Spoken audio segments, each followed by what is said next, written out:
Waouh Isabelle, comme c'est beau de te rencontrer. Alors j'ai rencontré Isabelle vraiment genre il y a 2 semaines pour la première fois vraiment, parce qu'on s'est déjà vu avant.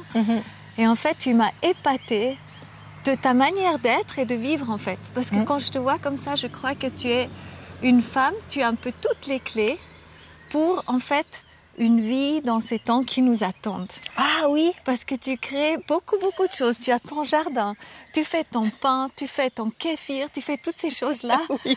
Et je trouve que c'est juste magnifique. Tu vis d'une manière magnifiquement zen.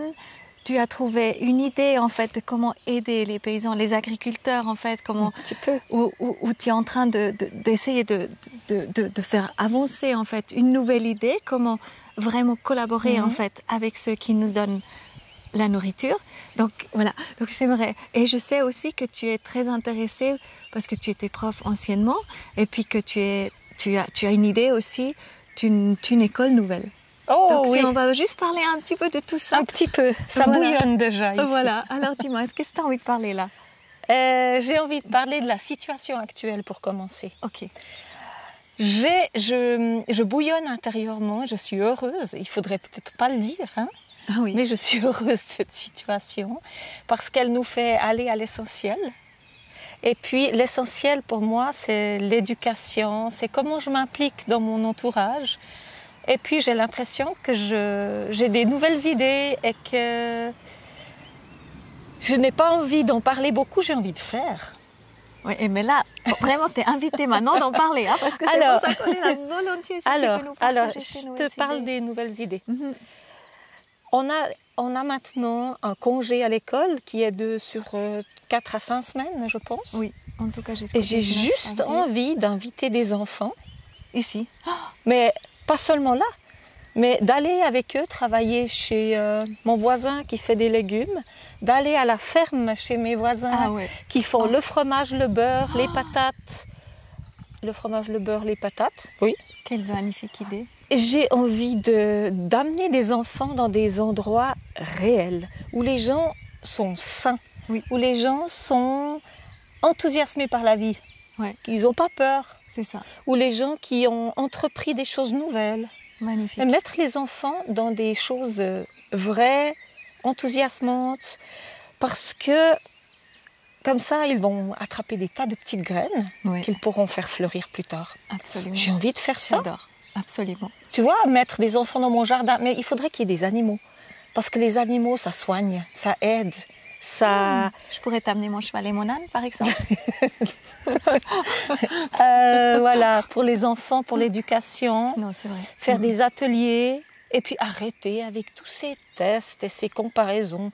Si on pouvait faire que l'école ne soit plus comparée avec les tests de PISA, si on pouvait amener les enfants à vivre de vrais enthousiasmes pour la vie. Les tests, ce sera pour plus tard, ce sera pour 13, 14 ans.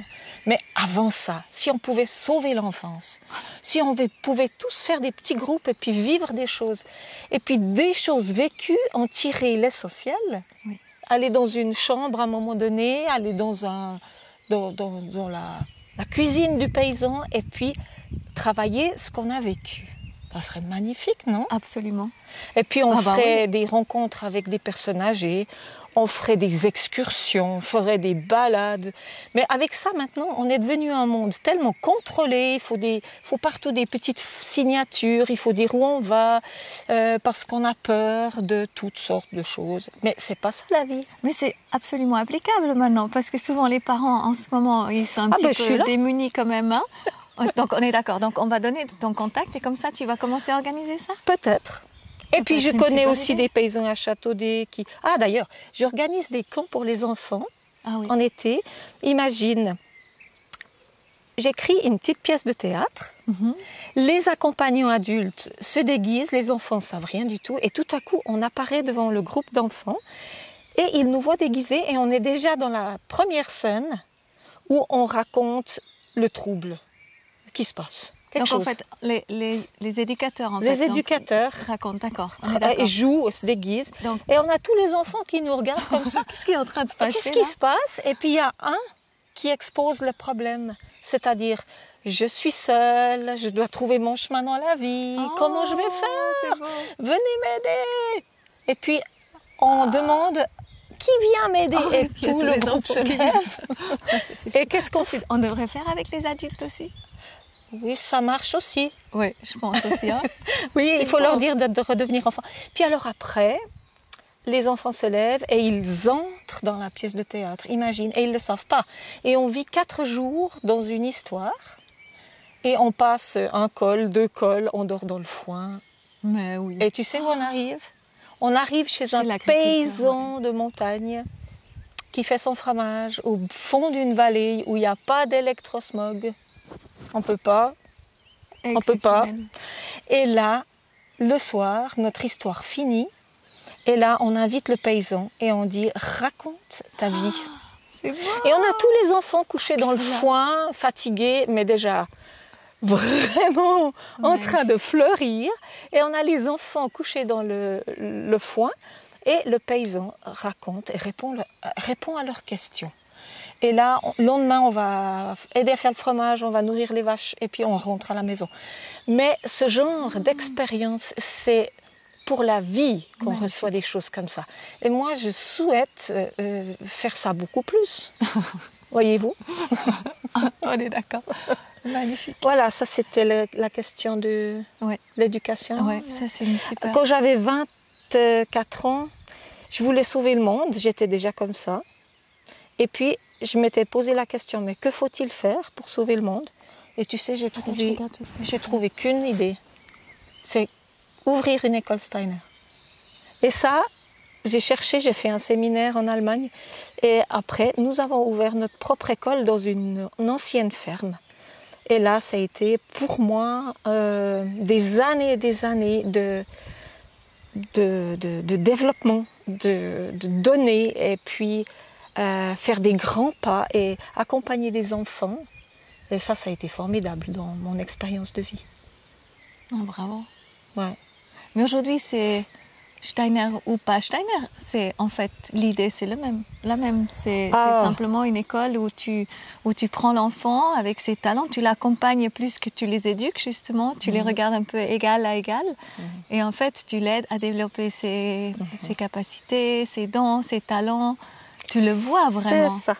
Exactement. Ouais. Et quand on dit Steiner ou pas Steiner, il y a une base sur laquelle je me positionne absolument, c'est l'anthropologie pédagogique. C'est observer le développement physique pour essayer de comprendre comment l'âme s'intègre dans ce corps et comment l'esprit alors va se lier à cet être qui est complexe. On a corps, âme, esprit. Et ça, pour moi, c'est une source de connaissances infinies qui aide à l'observation des enfants. Absolument. Et puis les accompagner, voilà. Magnifique. Autrement, ce que j'aimerais beaucoup parler aussi avec toi, tu nous as fait goûter avant un Birnenbrot. Oh, c'était juste... Non, mais c'est la folie. Donc, ce qu'elle fait, c'est juste la folie. Mais donc, c'est ce que tu fais beaucoup. Tu fais beaucoup de choses toi-même. Tu fais le pain toi-même. Oui. Raconte, tu fais ce kéfir. Tout ce qui nous fait du bien. Parle un petit peu de la nourriture. Oh. Quelle est l'importance de la nourriture pour toi? Qu'est-ce que tu as envie de faire savoir, en fait, les autres aussi? Bon, la nourriture, il faut dire que pour moi, ça doit être sain, bio, simple. On ne doit pas perdre trop de temps, il y a trop de choses à faire en dehors. Est-ce que c'est simple ce que tu viens de faire là? Oui, c'est simple. Alors, je fais mon yogourt. Tu peux nous donner la recette? Oui, de toute façon. Je fais mon yogourt, je vais acheter le lait Déméter à la ferme, je vais en vélo, parce que j'ai décidé que je ne veux plus de plastique. Enfin, moins. D'accord. Voilà. Ensuite, je fais le pain, j'achète ma farine chez le voisin. Et tu sais, je prends du... Sans gluten? Oui, c'est-à-dire c'est du levain sec. D'accord. Je fais dans un gros bol, et ça dure 3 jours. Et puis petit à petit, la force du levain, je le réveille avec de l'eau et le levain se réveille et agit. Et puis ensuite, le levain, il digère le gluten. D'accord. Oui. Et puis on faisait comme ça au Valais dans le temps. On faisait du pain au levain tous les 6 mois. Et puis après, on n'a même pas besoin de laver le saladier. Donc j'ai entendu, tu peux aussi aller acheter du levain et en fait, effectivement, il n'y a pas de gluten dans le pain de levain ou Il paraît qu'il y en a beaucoup moins. D'accord. Et puis tu sais, ce levain, il reste dans le saladier. Oui, raconte. Il sèche. Oui. Et il entre en dormance. Comment il est le levain en fait? C'est comme la farine. Le levain, c'est de la pâte qui a séché. D'accord. Elle colle sur le saladier. Tu n'as pas besoin de nettoyer ton saladier. D'accord. Pas besoin de laver. D'accord. Ensuite, si tu as envie de faire du pain, tu remets un peu d'eau. Tu grattes, le levain est dans l'eau, il se réveille. Ensuite, tu rajoutes un peu de farine, tu rajoutes de l'eau, ça c'est des rythmes à respecter. Et ensuite, tu rajoutes plus de farine et tu fais ton pain. Et il lève bien. Et tu le cuis et tu laisses le levain sécher de nouveau jusqu'à la prochaine fois. Magnifique. Magnifique, hein? Tu n'as pas besoin d'acheter de levain. Bon, j'ai reçu du levain sec. S'il y en a qui en veulent, j'en ai un petit peu à donner. Moi, ça m'intéresse. La tête du levain, je ne peux pas m'imaginer encore. Je te le montre après. Volontiers, oui, oui. Et puis quoi d'autre? Le jardin, mais le jardin, c'est pour ma thérapie personnelle. Parce que je ne vais pas pouvoir apprendre à faire autant de carottes. Et puis, c'est un boulot, le jardin. Donc, je le fais parce que j'aime la biodiversité. Et je veux qu'il y ait beaucoup de fleurs et de plantes différentes. Parce qu'ici, on a une source, un petit ruisseau en étang. Et j'estime que c'est aussi ma contribution de donner à manger aux abeilles. Des abeilles sauvages. Ouais. Par exemple, et les oiseaux. Alors je fais un peu de jardin, mais c'est pour le plaisir. Autrement, j'achète chez mon voisin ce qui me manque. Tout chez ton voisin, vraiment. Ouais. Oui. Tu vas dans quel magasin faire tes achats? Quand tu vas dans un magasin, tu vas dans les grands... Tu veux savoir? Ouais. Mais on va me taper dessus après. Non. Alors, je vais chez Ulrike et Andreas pour les patates. J'achète 2 sacs par année. Le beurre, le fromage, le lait. Je fais mes yogourts. Ensuite, je vais chez Yvan acheter la farine de blé ancien et des légumes. Et puis, quand il me faut des choses plus spéciales, je vais à la Coop. Ah oui, d'accord. Mais c'est bien aussi. Hein, j'achète seulement bio. Hein. Ouais. S'il n'y a pas bio, j'achète pas, je m'en passe. Et tu fais confiance au bio? Je soutiens. Ouais, parfois, écoute, des fois, c'est peut-être pas tout à fait, mais je soutiens. C'est pas pour moi que je le fais, mais c'est pour la terre. Oui. C'est pour que la terre ne reçoive pas de chimie. La terre, c'est la couche d'humus, c'est un organe. On est sur un monde qui est vivant. Oui. Et si on arrive à soigner cet organe et puis le renforcer, on aura une terre plus en santé. Parce qu'elle a déjà pas mal perdu d'humus. Beaucoup. Il paraît la moitié en 70 ans. Ouais. Donc, j'amène ici mon compost dans mon jardin. Je reçois du fumier du paysan. Je fais que mon jardin a un humus qui grandisse, donc beaucoup de micro-organismes. Oui. Mais paraît-il, ça va très vite. Moi, hier, j'ai fait une interview avec Barbara Steudler de Nice Future. Et en fait, elle m'a dit qu'il y a une dame en Dordogne et qui refait l'humus, ce qui prend normalement 15 000 ans, elle réussit à le faire en 15 ans. Elle a donné en fait la technique comment le faire. Paraît-il, c'est fou en fait. D'accord. On travaille avec les ronces et on remet en fait l'alimentation à la terre vraiment. Et puis en fait, en 15 ans, c'est le humus comme il y a 15 000 ans. Yeah. Alors je vais aller voir ce que c'est. Oui. Formidable. Oui. Donc ça, c'est extraordinaire. Et comme ton mari Uwe dit aussi, quand tu commences à faire ici un microclimat comme ça, en fait, tu vas pouvoir influencer directement le temps, c'est juste. Donc tu es au courant de ça aussi un petit peu? Oui. Donc en fait, le temps interagit, l'air interagit avec ce que tu crées en fait. Oui. Donc chaque chose qu'on fait est super important. Super important. Mais je pense que maintenant, ça ne suffit plus. Parce qu'on est dans un monde avec une énorme machine de toujours plus. Ces temps de coronavirus, moi, je retrouve l'impression que j'avais quand j'étais enfant. Tu sais, il y avait des gens qui passaient sur le chemin, on parlait. Il y avait le facteur, il venait d'amener des choses, il buvait un café à la maison, le facteur. Oui, oui. Et j'ai l'impression qu'il y a quelque chose de doux. Oui, regarde, il n'y a pas d'avion. Ça, c'est fou. Tu as vu, normalement, il y a déjà 20 lignes ici, il n'y en a pas. Ouais. Donc, je pense que ce temps est très bon pour parler du futur, mais surtout se mettre ensemble. Et en action. Oui, parce qu'on a vécu comme des pourris gâtés, tu sais. Oui. On a eu tout. On a tout. Mais on n'a pas eu le temps de réfléchir. Non. On n'a pas le temps de réfléchir. Non. On court après l'argent comme ça du matin au soir. On fait ses activités, etc. Et là, on nous donne une pause. Juste, c'est un super cadeau. C'est un cadeau immense. Immense. C'est fou. Mais il faut bien savoir l'utiliser parce que tu sais, le coronavirus, il est déjà en train de descendre en Chine. Et qu'est-ce qu'ils refont? Le même système qui est continu. Et moi, j'ai peur de ça. J'ai peur du système qui pourrait se remettre en route et continuer à faire comme la machine à saucisses, tu sais. On met les gens dedans, puis ils ressortent tout hachés. C'est horrible, hein, mais c'est un peu ça. T'as pas l'impression, la forte conviction intérieure quelque part, qu'en fait, ça va plus jamais être comme avant. Il y a des choses qui vont changer, qu'on n'a encore aucune idée, mais qui sont en positif pour l'humanité, pour la planète. J'espère, Coco. Ouais. Alors, espérons-le, parce que c'est super important ce que tu penses. Ah, j'espère. Alors? Mais alors, je me mets avec d'autres et mon désir le plus cher, c'est que je puisse, au lieu de mettre mon argent à la banque, n'est-ce pas? Je puisse le sortir de la banque et le prêter à des paysans qui font des bonnes choses. Comme ça, eux, à l'avance, ils auront une certaine somme d'argent, ils pourront se baser dessus. Les paysans sont endettés. Et moi, je pourrais leur dire, d'accord, tu me donnes à manger pour 20 ans encore. Je peux venir chez toi, je peux prendre de la farine. Ça serait magnifique de créer des petites passerelles qui peuvent devenir des ponts entre le consommateur et le producteur. Tu vois?